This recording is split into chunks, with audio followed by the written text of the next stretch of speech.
નમસ્કાર વિદ્યાર્થી મિત્રો, મારી યુટ્યુબ ચેનલ વિદ્યાદીપમાં આપ સૌનું હાર્દિક સ્વાગત છે. મિત્રો, આજે આપણે ધોરણ 8 વિષય છે સંસ્કૃત, તેમાં પહેલા સેમેસ્ટરમાં પાઠ ચોથો. આ પાઠનું નામ છે એહી શુદ્ધિર. આ પાઠના ગાલા સ્વાધ્યાય પોથીના પ્રશ્નો અને તેમના જવાબોનું સંપૂર્ણ સોલ્યુશન આજે આપણે આ વિડીયોની અંદર મેળવીશું. વિદ્યાર્થી મિત્રો, જો તમે મારી ચેનલમાં નવા હોય તો મારી ચેનલને જરૂરથી સબસ્ક્રાઈબ કરો, વિડીયો લાઇક કરો, શેર કરો અને બેલ નોટિફિકેશન આઇકોન ઓન કરો, જેથી આગળના દરેક નવા વિડીયોની નોટિફિકેશન તમારા મોબાઈલની સ્ક્રીન પર મળી શકે. તો ચાલો વિદ્યાર્થી મિત્રો, જો તમે નવા વિડીયોની લિંક તમારા વોટ્સઅપમાં મેળવવા ઈચ્છતા હોય તો નીચે આપેલા મારા વોટ્સઅપ ગ્રુપમાં જરૂરથી જોડાવો, જેની લિંક આ વિડીયોના ડિસ્ક્રિપ્શનની અંદર આપેલી છે, જેની અંદર તમને નવા વિડીયોની લિંકો મળતી રહેશે. તો ચાલો વિદ્યાર્થી મિત્રો શરૂ કરીએ. ધોરણ 8 વિષય છે સંસ્કૃત, તેમાં ગાલા સ્વાધ્યાય પોથીમાં પાઠ 4. આ પાઠનું નામ છે અહીં શુદ્ધિર. આવ સુધીર. પહેલો પ્રશ્ન, નીચેના દરેક પ્રશ્નના ઉત્તર માટે આપેલા વિકલ્પોમાંથી સાચો વિકલ્પ શોધીને તેનો ક્રમ અક્ષર પ્રશ્નની સામે આપેલા બોક્સમાં લખો. પહેલો પ્રશ્ન છે સુધીર સુવિક્રમ ચ કુત્ર ગચ્છત. તો જવાબમાં આવશે ઓપ્શન એ ઉદ્યાનમ. બીજા પ્રશ્નના જવાબમાં ઓપ્શન ડી ધાવન કુર્દન ચલેન ખેલેહ. ત્રીજાના જવાબમાં ઓપ્શન એ વિવિધેહ પુષ્પેહ. ચોથાના પ્રશ્નના જવાબમાં ઓપ્શન સી જ્ઞાન નિધિમ સંચેતુમ. પાંચમામાં ઓપ્શન ડી જ્ઞાન વારિતો. છઠ્ઠામાં ઓપ્શન બી ભારત માતુઃ. સાતમામાં ઓપ્શન ડી દેશ હિતાર્થમ. આઠમામાં ઓપ્શન સી કુસુમેહ. નવમામાં ઓપ્શન બી વ્રજ. દસમામાં ઓપ્શન ડી મૃણાલિની. 11મામાં ઓપ્શન સી વાલ્મીકી. ત્યાર પછી પ્રશ્ન નંબર 2, કાવ્યના આધારે યોગ્ય શબ્દો વડે ખાલી જગ્યાઓ પૂરો. તો પહેલી ખાલી જગ્યામાં આવશે વ્રજ કાયિતા, બીજામાં જ્ઞાન નિધિમ, ત્રીજામાં જ્ઞાન વારિતો, ચોથી ખાલી જગ્યામાં ગુરુન, પાંચમી ખાલી જગ્યામાં દેશ હિતાર્થ. તે ખાલી જગ્યા છે તે 5 વાક્યો અહીં ફરીથી તમારે લખવાના રહેશે જોઈને. ત્યાર પછી પ્રશ્ન નંબર 3, નીચેના વિધાનોમાંથી સાચા વિધાનો સામે ખરાની અને ખોટા વિધાનો સામે ખોટાની નિશાની કરો. પહેલું વાક્ય ખોટું, બીજું વાક્ય સાચું, ત્રીજું વાક્ય સાચું, ચોથું વાક્ય ખોટું, પાંચમું વાક્ય ખોટું. ત્યાર પછી પ્રશ્ન નંબર 4, નીચેના અવિભાગ અને આ વિભાગના વાક્યાંશોને યોગ્ય રીતે જોડો. તો ચાલો જોઈએ. પહેલું વાક્ય એહી સુશીલે એહી મૃણાલિની પુષ્પવાટિકામ ગચ્છામ. બીજું વાક્ય તન્વા મનસા હિતમ ચરંતઃ સદા ગુરુન અનુગચ્છામ. ત્રીજું વાક્ય એહી દિનેશ પ્રણવ ગણેશ જ્ઞાનનિધિમ સંચનુ યામ.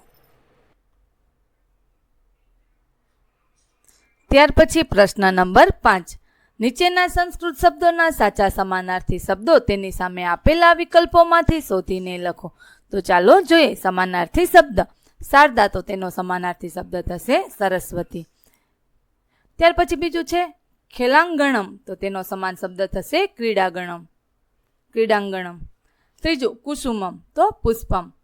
વિઘ્ન વિનાશક ગણેશ. ઉદ્યાનમ, તો વૃક્ષ વાટિકા. વારાધિ, તો સમુદ્ર. ગિરિજા, તો પાર્વતી.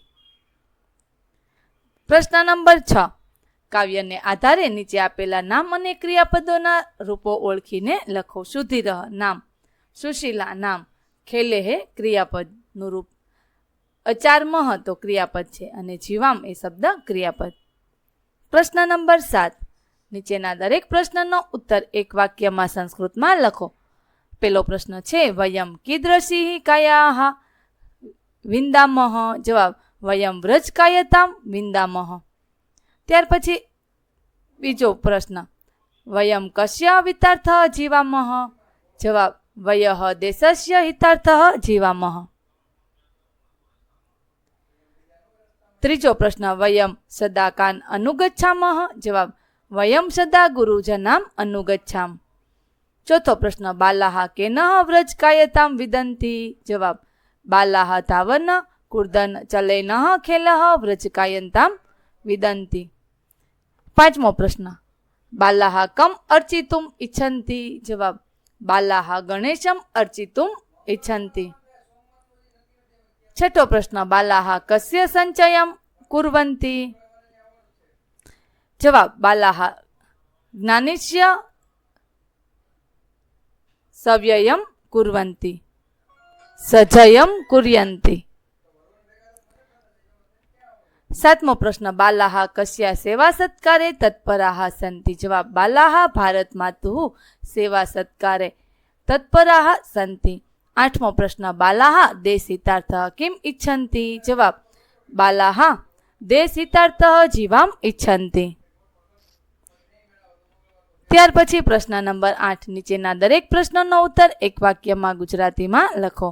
પહેલો પ્રશ્ન, આ કાવ્યમાં કેવું શરીર પ્રાપ્ત કરવાની ઈચ્છા કરવામાં આવી છે? જવાબ, આ કાવ્યમાં વ્રજ જેવું શરીર પ્રાપ્ત કરવાની ઈચ્છા કરવામાં આવી છે. બીજો પ્રશ્ન, બાળાઓ માળા બનાવીને શું કરવા ઈચ્છે છે? બાળાઓ માળા બનાવીને વિઘ્ન વિનાશકને પૂજવા ઈચ્છે છે.